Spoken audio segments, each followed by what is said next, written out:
Pedro era gente como a gente. Meu nome é Fábio Ito e este é o Caminhos do Evangelho. Uma das coisas importantes na caminhada cristã é a gente perceber que muitas vezes a gente tem momentos de grande ousadia, grande fé. A gente vai caminhando e acha assim que tudo vai dar certo, que os nossos planos não falharão, que as coisas vão acontecer como a gente planejou. Mas em outros momentos, por vezes, a gente vai sendo tomado por angústias, a gente vai sendo tomado por tristezas, a gente vai sendo tomado por aquela sensação de que por mais que a gente empenhe energia, nada vai dar certo. Esse era Pedro. Por isso que Pedro era gente como a gente. Pedro era um pescador, ele era um homem rude. Jesus se encontra com Pedro e fala assim: Pedro, hoje eu vou fazer de você um pescador de homens. Você não vai pescar somente peixes, mas agora eu estou te chamando para ser um pescador de homens. E Pedro, imediatamente, ele larga as redes, deixa os barcos e segue Jesus. E ele vai ser um dos discípulos mais proeminentes ali dos 12. Ele vai ser o discípulo mais ousado, ele vai ser o discípulo mais atirado, o discípulo com maior capacidade de liderança. No entanto, impulsivo e por vezes inconveniente. E é interessante a gente refletir sobre as pessoas que Jesus escolheu, porque Jesus escolhe pessoas numa perspectiva diferente do que nós escolhemos. Muitas vezes nós escolhemos as pessoas que vão caminhar com a gente, que vão trabalhar com a gente, pela capacidade, pela eficiência. E Jesus escolhia as pessoas pela deficiência, pela maneira como ele, Jesus, ia abençoar a vida da outra pessoa. Um exemplo é Pedro. Pedro, ele tinha problema com liderança e Jesus sempre está colocando Pedro à frente dos discípulos para liderar os processos, porque para que Pedro crescesse na sua liderança, ele precisaria exercer liderança. Da mesma forma como, por exemplo, com Judas, que era um ladrão, e Jesus dá a carteira para o Judas administrar. Então Judas era o tesoureiro da comunidade apostólica. É interessante essa maneira de Jesus trabalhar, porque isso mostra o coração de Jesus.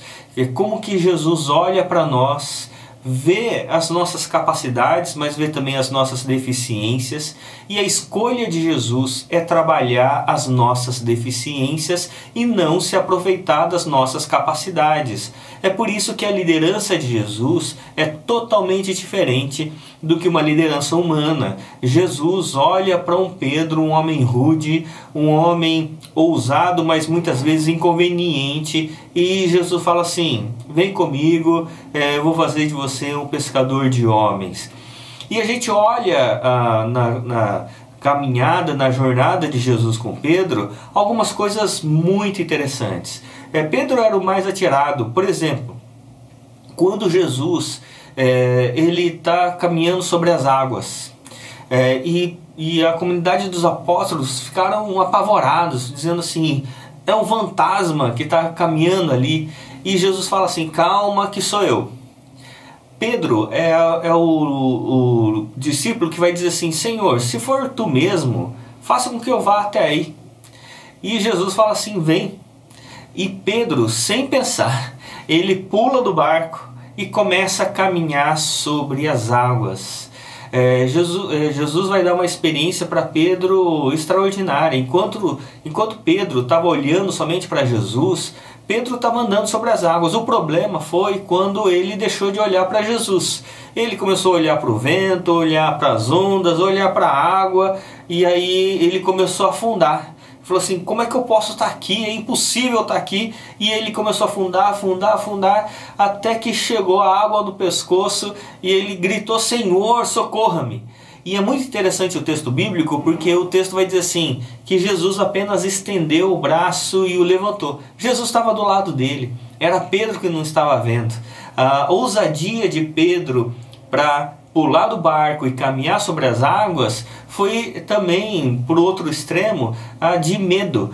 quando ele começa a afundar e ele deixa de olhar para Jesus, deixa de ter a ousadia de olhar para Jesus e passa a olhar somente para a circunstância que ele estava. Um outro momento muito importante é o momento que Pedro foi meio inconveniente. Teve uma passagem extraordinária quando Jesus vai chamar Pedro, Tiago e João.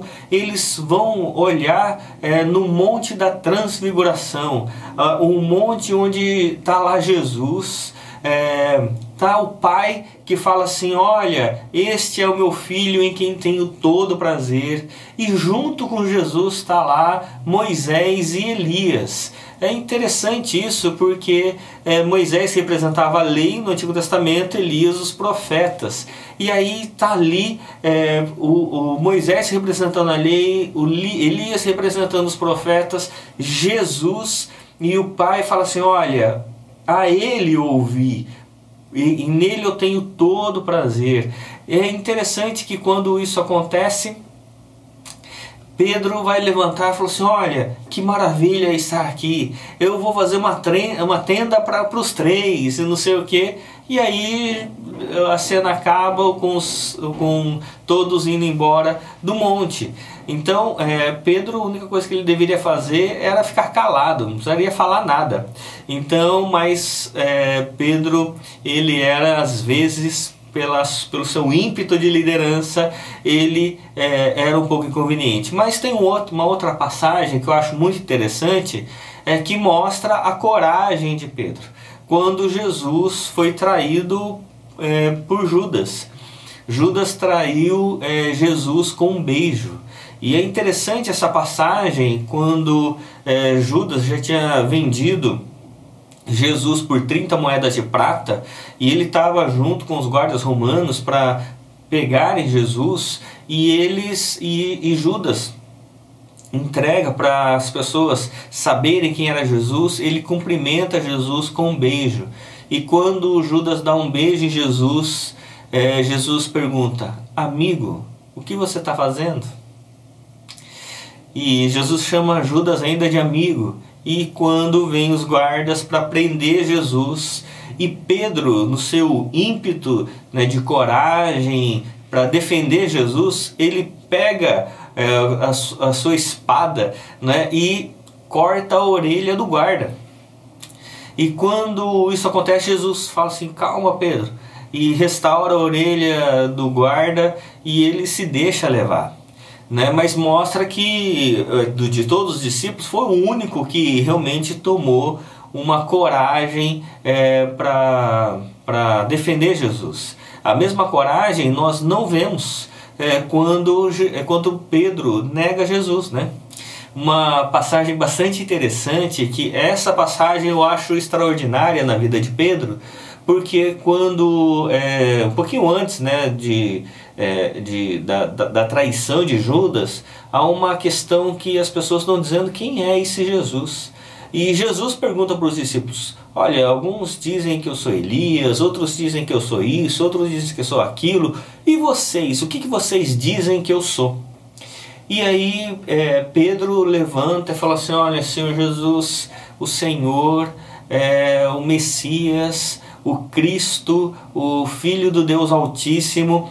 E aí Jesus olha para Pedro e diz assim: muito bem, Pedro, você teve uma revelação do Pai, porque isso não vem da sabedoria humana, mas o Pai revelou para você.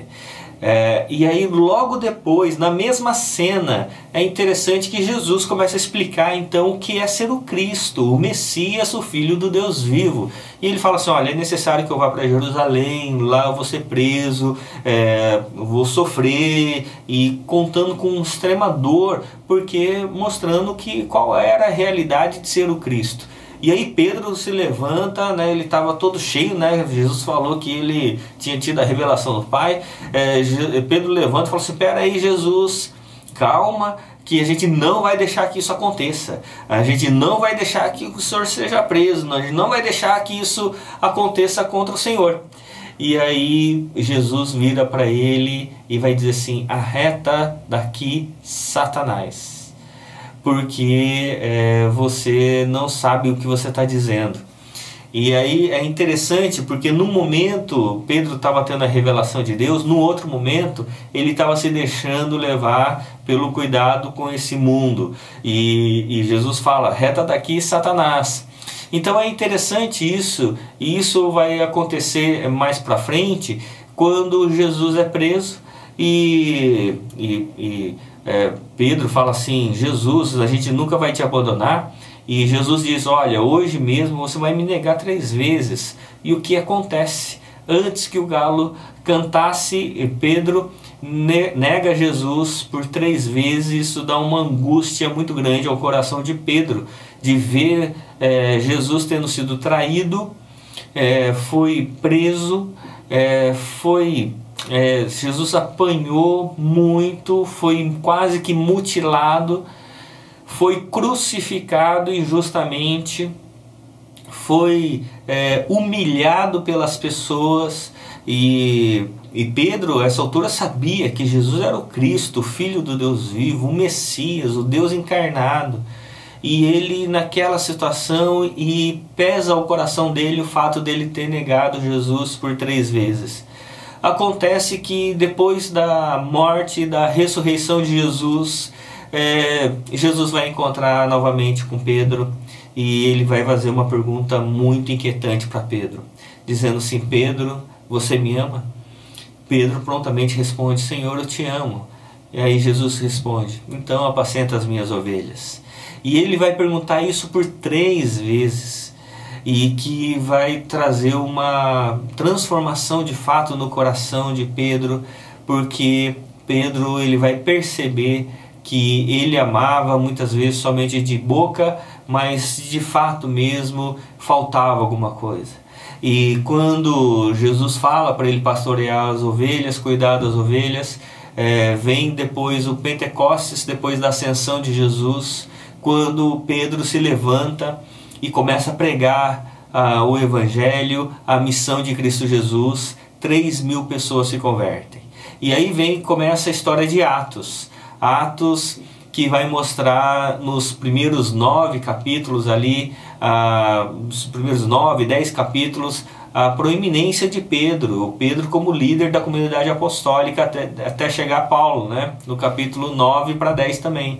Então, até ali, Pedro é um homem que bem atuante, aquele que tomava a palavra, pregava. Quando ele foi preso, apanhou também, ele não ficou com medo, ele foi solto. Quando ele e João foram soltos, eles disseram assim, bendito seja o Senhor, porque nos achou digno de sofrer pelo nome do Senhor. Então é interessante essas questões, porque Pedro ele vai tomando essa proeminência. Pedro vai ser aquele que vai ser instrumento de Deus para a conversão de Cornélio, um homem que era um gentil, mas que agora o Evangelho vai tomando e abençoando, salvando outras pessoas da comunidade, que não só da comunidade judia, mas de outras pessoas também. E aí, por fim, eu quero ler com você, depois de toda essa história, 2 conselhos de Pedro nas suas cartas, que vai mostrar para mim e deixa de forma muito clara a transformação do coração desse homem, como Deus transformou o coração dele. Primeiro está lá em 1ª carta de Pedro, no capítulo 5, verso 6, que é o conselho de Pedro à igreja, que ele vai dizer assim, portanto, humilhem-se debaixo da poderosa mão de Deus, para que ele em tempo oportuno vos exalte, lançando sobre ele todas as suas ansiedades, porque ele tem cuidado de vocês.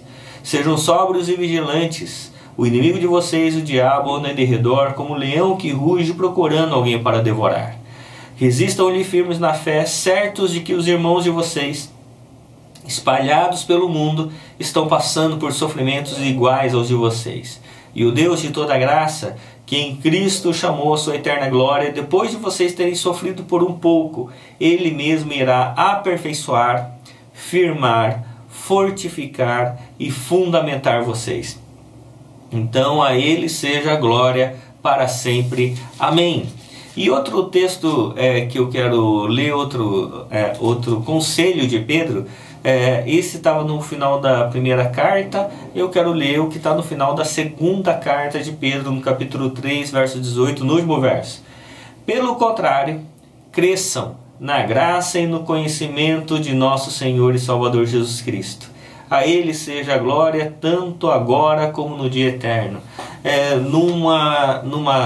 Lá em 1 Pedro, ele fala sobre o sofrimento e que Deus, no tempo oportuno, exaltará. E aqui, na 2 Pedro, ele fala sobre o conhecimento. É por isso que Deus usa instrumentos difíceis como Pedro, como eu, como você, para mostrar que o poder transformador é somente do Senhor e não nosso. Não é a nossa capacidade de nos autotransformar, não é a nossa capacidade de enxergar o que está errado na nossa vida e ir transformando, mas é a capacidade da gente se colocar de joelhos e dizer: Deus, tem misericórdia de mim. E a gente perceber a graça de Deus trabalhando na nossa existência, Deus não desistindo de nós, Deus, apesar de nós, acreditando em nós. E quando a gente percebe isso, que nós somos transformados de glória em glória à imagem do Filho do Senhor Jesus, a gente só tem que preencher o nosso coração de humildade e reconhecer que o Senhor é maravilhoso. Por isso a minha oração por mim e por você é que possamos crer na transformação, no amor de Deus, e que assim Deus continue cuidando de cada um de nós, nos transformando, apesar de sermos difíceis, como Pedro foi, mas Deus é maravilhoso e a graça dele é quem nos transforma. Que Deus abençoe, em nome de Jesus. Amém.